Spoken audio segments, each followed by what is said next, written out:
The notification came through my Slack at 2:47 p.m. on a Tuesday. A single message from Marcus Westbrook, our Chief Technology Officer. Elena, stepping you off the Meridian release.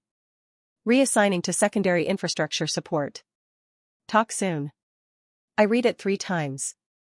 The words didn't change. The weight behind them didn't lighten. I was supposed to lead the deployment.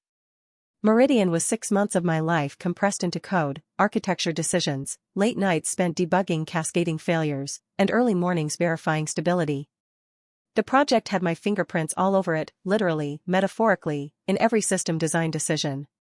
I'd fought for every database query optimization, argued passionately about microservice boundaries, and personally debugged 17 different race conditions that could have torpedoed the entire launch.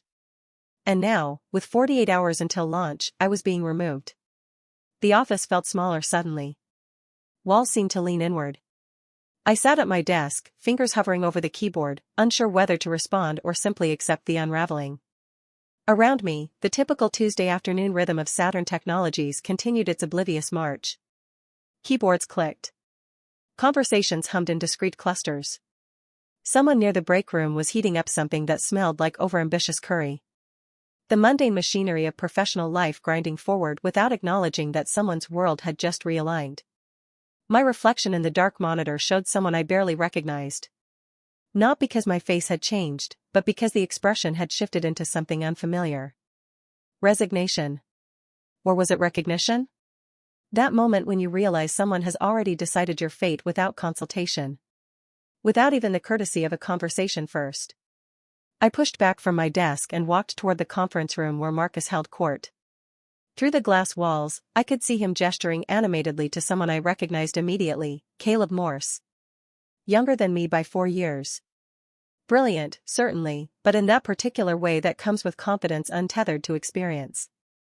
The kind of confidence that doesn't yet understand the invisible complexity lurking beneath surface-level elegance. He had joined Saturn Technologies 8 months ago, during a particularly aggressive hiring cycle where the company seemed convinced that youth equated with capability. Marcus saw me approach and smiled, the kind of smile that contains no warmth, only the satisfaction of inevitable hierarchy asserting itself. Elena, he called out, waving me inside with a gesture that felt performative, as though he'd been expecting this confrontation and had already choreographed how it would unfold. Perfect timing. We were just discussing the final architecture passes for Meridian. I saw your message, I said, keeping my voice level. Calm. The first step toward survival is not revealing fractures. I'd learned this through years of navigating corporate environments where emotion was interpreted as weakness and vulnerability was weaponized by those watching from higher positions in the hierarchy.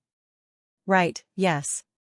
Marcus leaned back in his chair with the studied casualness of someone who'd practiced this exact conversation multiple times. Look, Caleb's been working on some optimization strategies that are genuinely impressive. His approach to the cache invalidation is novel, something I don't think we would have caught with the original timeline. I need someone on this deployment who can move at his pace. There it was. The smirk wasn't visible on his face, but I heard it in his voice. The smirk was in every syllable, embedded in the way he pronounced novel as though discovering something was the same as inventing it. The way he said move at his pace as though I operated at some diminished velocity, some reduced frequency incapable of matching younger energy. Caleb looked away, suddenly finding the wall behind Marcus intensely interesting. The paint was a standardized corporate beige, the kind of neutral that attempted to communicate neither comfort nor threat. At least Caleb had the decency to feel uncomfortable. That small gesture, his inability to meet my eyes, told me more than any apology could have. He knew this wasn't merit. He knew this was politics wearing the convenient mask of technical capability. I see, I said. And secondary infrastructure support is where you need me now? It's important work, Marcus said, his tone taking on that patronizing edge reserved for senior staff being sidelined. Someone with your reliability and stability-focused mindset is exactly what we need maintaining our core systems. You're like a Swiss watchmaker. Precision. Attention to detail. We can't lose that kind of discipline in the background infrastructure. Reliability. Stability. Code words for, you're safe, predictable, uninspiring. Code words that translated to, you don't have the spark, the revolutionary thinking, the aggressive innovation that excites board members and venture capitalists. I'd spent the last 3 years building systems that never failed, and now that competence had become a liability, proof that I lacked the imagination to break things in interesting new ways. "And Caleb will take the lead on Meridian?" I asked, knowing the answer but needing to hear him say it. To watch him commit to this decision aloud, in the presence of the younger engineer who would inherit my work.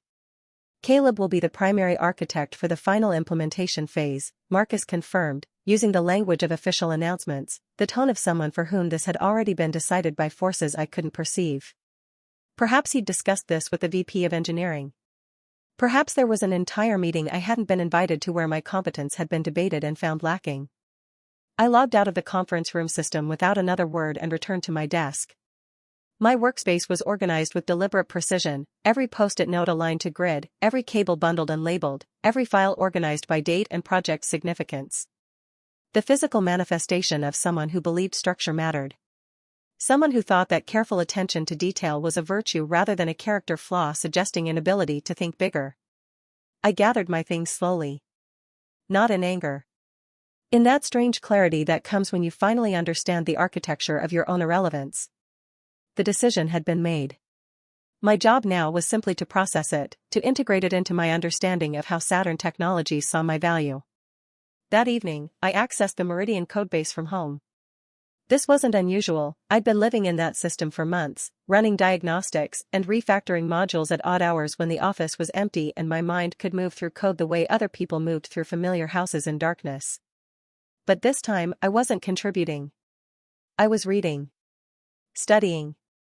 Understanding every decision Caleb had made, every optimization Marcus had praised, every shortcut taken. The codebase told a story that meeting hadn't revealed. Caleb's optimizations were elegant, true. But they relied on a cascade of assumptions about load distribution that would only hold under specific conditions.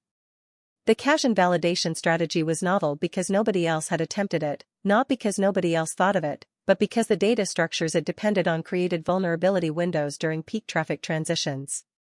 I could see the pattern immediately, the way certain types of concurrent requests would interact with the state management in ways that would cause degradation under load. I wasn't an expert in finding flaws in other people's work. I was an expert in preventing flaws from existing in my own. Reading Caleb's code felt like watching someone build a house of cards. Magnificent cards. Perfect cards. But cards nonetheless.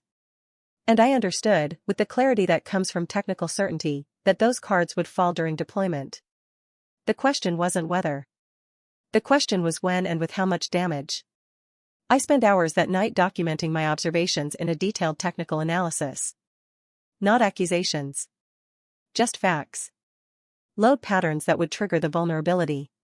Timing diagrams showing exactly when the cascade would begin. Projections of what system degradation would look like as concurrent requests overwhelmed the cache invalidation mechanism. 3 days before the deployment, I attended the final architecture review. The meeting was held in a glass-walled conference room on the 3rd floor, the one with the view of the city's technological corridor, all the buildings housing other companies engaged in their own competitive hierarchies. I sat in the back, silent, taking notes on my laptop. My presence felt diminished somehow, like someone allowed to observe but not participate, like a ghost at their own funeral. Marcus presented Caleb's work with the kind of enthusiasm usually reserved for religious conversion. His tone shifted when discussing the Meridian architecture compared to how he'd spoken about my infrastructure work. There was excitement here, possibility, the electricity of something new and potentially revolutionary. The team seemed satisfied. Impressed, even. People nodded at appropriate moments. One engineer asked a question about failover behavior, but Caleb answered it smoothly, and the question seemed to reinforce rather than challenge his vision. No one asked difficult questions. No one brought up the edge cases that would trigger under specific load conditions. No one calculated what would happen if certain system assumptions proved incorrect under production traffic. I didn't ask difficult questions either. Instead, I listened and learned and took notes. That night, I sent Marcus an email with careful precision. I'd been reviewing the Meridian architecture in detail. There are some edge cases we should probably stress test before production deployment. I've outlined my concerns in the attached document with technical specificity and relevant metrics. Happy to discuss further if you'd like my perspective. The email was professional. Honest. I listed every potential failure point I'd identified, with technical depth but not excessive commentary. Not accusatory. Just factual. 15 pages of technical documentation. Failure scenarios. Load projections. Timing diagrams showing exactly when the vulnerabilities would manifest. Marcus never responded. Not that evening. Not the next morning. Not at all. The email existed in the digital void between us, acknowledged by its delivery confirmation but ignored by any human response. I wondered if he'd even read past the first paragraph, if the sight of my name on the subject line had been enough to dismiss whatever followed. The deployment went live at midnight on Friday. I watched from home, monitoring the status dashboard with a strange detachment. My apartment was quiet in that way that only solitary spaces can be: the hum of my laptop charger, the occasional car passing on the street below, the silence that comes from being entirely alone with your own thoughts, and the slow-motion unfolding of someone else's mistake. The first 4 hours were clean. Meridian performed beautifully. Load balanced perfectly. Response time stable. Caleb had been right, his optimizations worked, at least during the initial phases when traffic patterns remained within predictable parameters. Database queries executed with enviable speed. The cache and validation strategy functioned elegantly through the evening hours. Around 4 a.m., the first alerts started appearing. Small ones. A slight elevation in database query times. Nothing critical. But measurable. A deviation from the expected performance curve. I watched the metrics graph, seeing the beginning of something I'd predicted with mathematical certainty hours earlier. By 5 a.m., the pattern became undeniable.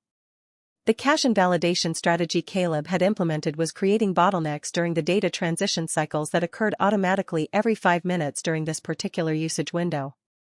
As the night progressed and more users accessed the system, the interactions between concurrent requests and the state management mechanism began generating the exact cascade I documented in my unread email. I watched the alert count climb. 5 alerts. 15. 50. Each one representing a moment where the system was struggling under the weight of assumptions that didn't hold when reality applied sufficient pressure. By 6 a.m., the system was in managed degradation. Not crashed. Not yet. But clearly wounded and getting worse. Response times had degraded from 200 milliseconds to nearly 2 seconds. The database connection pool was becoming saturated with queries waiting for the cache to resolve. The elegant optimization that had impressed everyone in the architecture review was now actively choking the system. At 6:47 a.m., Marcus burst into the office. I wasn't there. I was home, still watching, still monitoring, still observing the unfolding of exactly what I'd predicted. But I heard about it later from people who saw him appear in the engineering workspace like a thunderstorm looking for lightning to strike. "Why is Meridian failing?" he'd apparently yelled at Caleb, whose face had reportedly gone white enough to rival fluorescent lighting. "I pulled one of my best engineers off this project for you, and the system is crashing?" The irony wasn't lost on me, even in that moment. Marcus had wanted youth and innovation and fresh thinking. He'd gotten youth and innovation and fresh thinking. What he hadn't wanted was the complexity of experience, the boring competence that prevents disasters through careful attention to edge cases and vulnerable assumptions. Caleb tried to explain the cache and validation strategy, tried to articulate why the approach had seemed sound during planning, but under pressure and sleep deprivation, his explanation came across as defensive rather than reasoned. The technical details that had impressed everyone during the architecture review somehow became excuses when performance was tanking. Marcus, suddenly aware that his decision to replace me was now going to become visible to the executive team, started looking for someone else to blame. By 7 a.m., the incident had been escalated. By 8 a.m., it had reached the VP of Engineering. By 9 a.m., it had triggered an all-hands incident response meeting that pulled people away from their projects and focused the entire organization on the failing system. The cascade of blame that followed was almost poetic in its symmetry. Caleb tried to explain the cache and validation strategy, argued for time to implement fixes, suggested that the issue was more complex than it appeared. Marcus, suddenly aware of how this made him look, started suggesting that perhaps the architecture had been fundamentally sound but the implementation had been rushed. The VP of Engineering, now responsible for explaining to the CTO why production was degrading, wanted to know why nobody had caught this during the architecture review. By Monday, the situation had metastasized into a full incident review. The kind of postmortem where people sit around a conference table and carefully explain how a disaster wasn't their fault but rather a combination of bad luck, unrealistic timelines, and miscommunication. On Tuesday, I received a call from Marcus. His voice had changed. The smirk was gone, replaced by something that sounded like carefully controlled panic. The kind of tone someone uses when they're calling to ask for help from someone they've just humiliated. The kind of desperation that comes from understanding that your own reputation depends on solving a problem you've helped create. Elena, I need you to come back on Meridian. Full authority. I need this fixed before the board meeting on Friday. The moment stretched between us. A held breath. A pivot point. I could feel the calculation happening in real time. On his end, Marcus was probably rehearsing how this conversation would be framed to others. Not that he'd been wrong about replacing me, but rather that he'd made a strategic decision to bring back the most qualified person for damage control. Making it about expertise and necessity rather than admitting error. I'm listening, I said. I made a mistake pulling you off the project. I can see that now. We need your stability perspective. We need your expertise. We need, he paused, searching for words that would make this request feel mutual rather than desperate. We need you. I could have savored this. Could have made demands. Could have extracted revenge through conditions and ultimatums. Could have asked for public apology, reassignment of blame, compensation for the professional humiliation. I could have held his panic hostage until he agreed to whatever terms I set. Instead, I said, send me the incident logs and the current codebase state. I'll review overnight and give you my assessment by morning. What I didn't tell him was that I'd already been reading those logs. Already understood the failure cascade with the precision of someone who'd been expecting exactly this kind of architecture to fail exactly this way. I'd just been waiting for the moment when the consequences would matter enough that my warnings would be heard. I'd spent the last 72 hours not in recrimination but in quiet preparation, understanding that vindication means nothing if you're not actually capable of fixing what others have broken. I spent that night working through the fix with the kind of methodical calm that comes from certainty. The cache and validation needed restructuring, not a complete overhaul that would require weeks of recoding, but a fundamental rethinking of when and how data states transitioned. It required touching 17 different system components. It required coordinating changes across the entire deployment pipeline. It required understanding not just what was broken, but why it was broken in ways that would allow me to fix it without introducing new vulnerabilities. It required someone who understood the entire system with the kind of intimate knowledge that only comes from building it piece by piece, from making thousands of small decisions that were now suddenly revealed to be incredibly important. I worked through the night, implementing fixes with precision, running tests against various load patterns, validating that the new approach would hold under the kinds of traffic surges that had broken Caleb's strategy. By 3 a.m., I had a solution that was not just fixes but improvements. By 5 a.m., I had comprehensive documentation. By 7 a.m., I had a full implementation plan. By Thursday evening, Meridian was stable. Not just recovered, optimized. Better than it had been before. I'd incorporated Caleb's innovations into a more robust architecture, keeping the elegance while removing the vulnerability. The cache and validation now worked with graceful degradation under high load rather than cascading failure. Query optimization continued to function. Response times had actually improved beyond the original projections. The board presentation on Friday was mine to give.